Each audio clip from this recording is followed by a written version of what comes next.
Rachael Ray first found success in the kitchen, but she's more than just a good cook. Her multimedia empire expands out of the kitchen and into books, products, and as always, in our televisions. Entrepreneur, contributor, and founder of ThePursuit.tv, Kelsey Humphreys, sat down with Rachael to talk not only entrepreneurship, but life. I am here with Rachael Ray. Definitely a very cool moment for me. You are not just an awesome personality that everyone just feels like you're our best friend, but also such a hustler, you guys, and such an amazing entrepreneur. So I want to start right off with the news of your new line and all the new things you've got going on, and then I want to back up just a little bit and talk about the beginning. But first, tell us about the new line of furniture and what inspired it. Well, it's actually 3 different lines of furniture that are going to become 6 very shortly.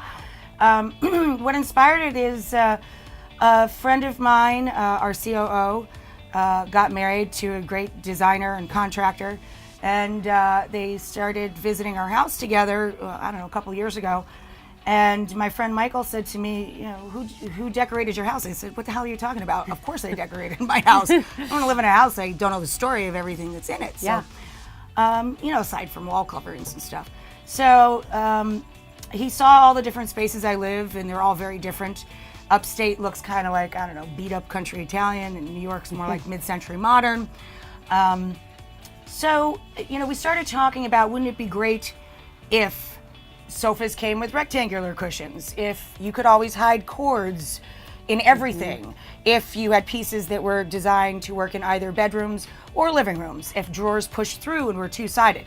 Basically, we had a session of, pardon my French, but we were bitching about what furniture didn't do.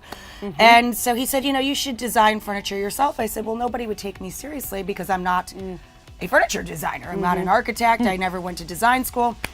And he said, well, that really doesn't matter. You have some great ideas. So I doodled up what I meant about a few things. Michael turns them into real, you know, this will function. You know, he turns them into schematics that people understand. Okay. And we started this kooky business based on doodles and problem solving.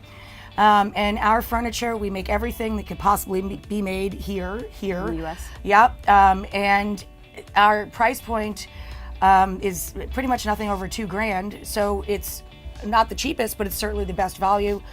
It's selling phenomenally. And I think that for me, I'm most proud of it because it does what I try and do with kitchenware design, solves problems. All of these pieces are multifunctional. They're very beautiful. You don't have to be rich to have a rich life. Your home environment should reflect that as well. So for me, it's just making me joyously happy because now I get to keep doing what I love to do as a hobby. I get to add it to my repertoire of what I do, you know, for a living. So it's also good because it makes my husband very happy because I love design so much and I bring home so many things. Now I have an outlet so I don't have to actually live with it all. I can design it and give it away. So you just said 3 lines becoming 6 lines. You have so many SKUs. They were giving me your one sheet and I was just like, how does she do it all? And actually people wrote in, that was multiple questions they gave me. How could she possibly do it all? Sometimes you have multiple shows going all at once. How do you juggle everything? Love what you do. When it comes to furniture, I doodle it on a blue pad that I have, just a rip out piece of paper. As I said, Michael does the hard part. He turns it into like, this is the way it has to, you know, be constructed and for it to work that way. I mean, it's doodles and it's things that I like in the world that I think could be made slightly better.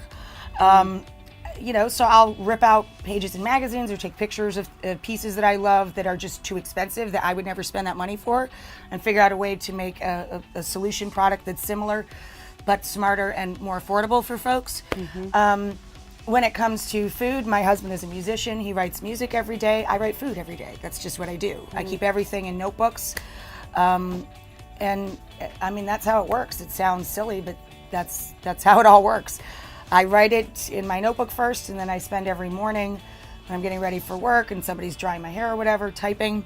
And then I send all that work in, and it's fun. And then I come here, and there's really nothing to do here but chat and cook. It's what I would do at home. Do you know what I mean? It doesn't really feel like work. I mean, I've worked 80 to 100 hours a week in restaurants and in retail, and this is nothing. This is like a walk in the park. And I hate sleep. You know, I sleep with a notebook next to me. I watch old movies when I wake up and write in my notebook. My husband's the same way. We are very much night owl people.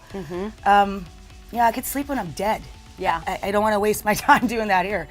And I'm somebody who sleeps a lot better if I'm completely mentally exhausted. Yep, You know? me too. For more, you can check out Kelsey's website, thepursuit.tv.